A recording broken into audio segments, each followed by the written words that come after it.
What a sad moment for boxing as Jake Paul defeats Mike Tyson, unanimous decision. It's not even about the result of the fight.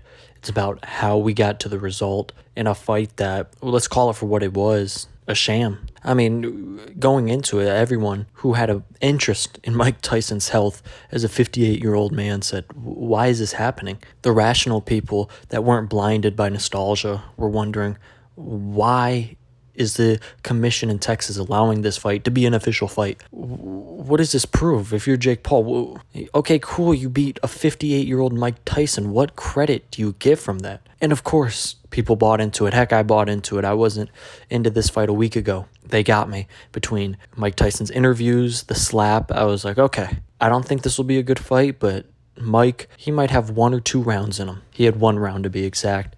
And ever since that first round ended, he was like, oh, this is just a sad watch. Before I go any further, this is the Never Drop Podcast. Make sure you like, comment, and subscribe to this channel. I'm bringing you all the boxing news. But to the Mike Tyson versus Jake Paul fight, again, just a sad moment for boxing as all eyes were on boxing. And this is going to be a stain for, I believe, the short term. Obviously, as we get further and further away from this fight, people kind of look back, kind of laugh on it, like, did that really happen? But in the short term, this is going to be a stain. For the next, I think, 3 to 5 years, when you talk to a casual fan about boxing, they'll go, oh yeah, I watched Jake Paul versus Mike Tyson. That was awful. That's going to drive, I believe, the casual fan potentially away from boxing. And I know you can look at this from a half glass full aspect and say, no, it brought so many more new eyes onto the sport. And you know what? Maybe if they watch the undercard fights, Mario Barris versus Abel Ramos, Amanda Serrano versus Katie Taylor, the rematch. Maybe if they watched those and said, this is a great sport, the new fans, okay, yeah, they can bring in new fans, but if they just tuned in their Netflix account for Tyson versus Paul, I don't see what benefit, what incentive did that fight give them to come back to the sport? For me, nothing. I sat there watching this fight, shaking my head, just, wow.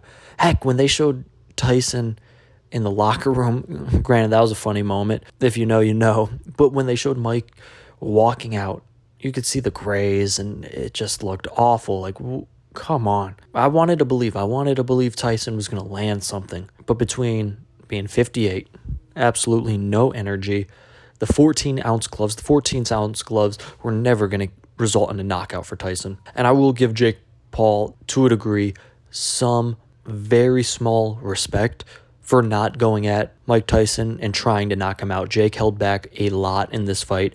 Of course, he still landed when he did, but he held back. I mean, Jake Paul could have hit Mike Tyson with anything he wanted to, and he could have connected. So I give him all the credit. Overall, just my feeling is sadness for this fight. I really didn't know why it happened. I mentioned that before, and this just feels like it's a missed opportunity for the sport of boxing. If you would have loaded this undercard where it was, you can't miss the undercard for non-boxing fans, I think then it's, okay, something good might have happened. But even though we had those good fights with Barrios versus Ramos and Serrano versus Taylor too, those weren't fights that the casual fan was enticed to. And granted, I think they should have been, because one, they turned into 2 great fights, and for a boxing fan, I was excited to see Serrano versus Taylor. That was one of the main reasons I was tuning in, and what a fight that was. That's a whole nother discussion about who won that one, but not loading the undercard. They did the best they could, obviously, different promotional companies. It just didn't drive people to go say, oh, let's watch this full night of boxing being on a Friday. And I think one of the biggest missteps here is Netflix is going to be like, okay, we don't care about boxing anymore, because obviously you can say everything you want about Netflix's production, not good.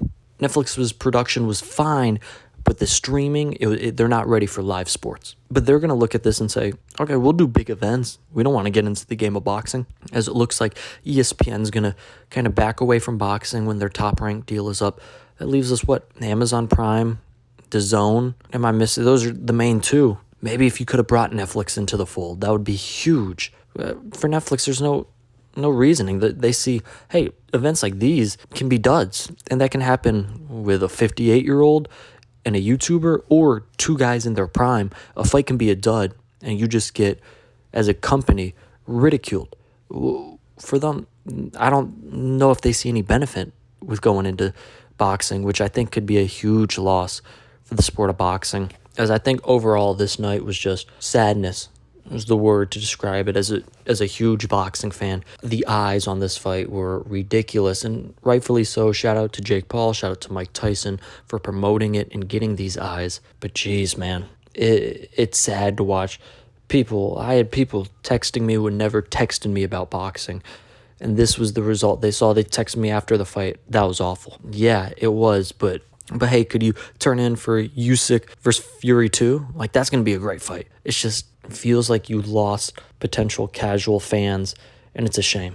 I hope I'm wrong. I really do hope I'm wrong. But this is going to be, I think, again, a stain on the sport for the short term. Well, if you don't already know, Jake Paul gets the win over Mike Tyson in a fight that I think does more damage than good. I'm happy Mike Tyson got through it.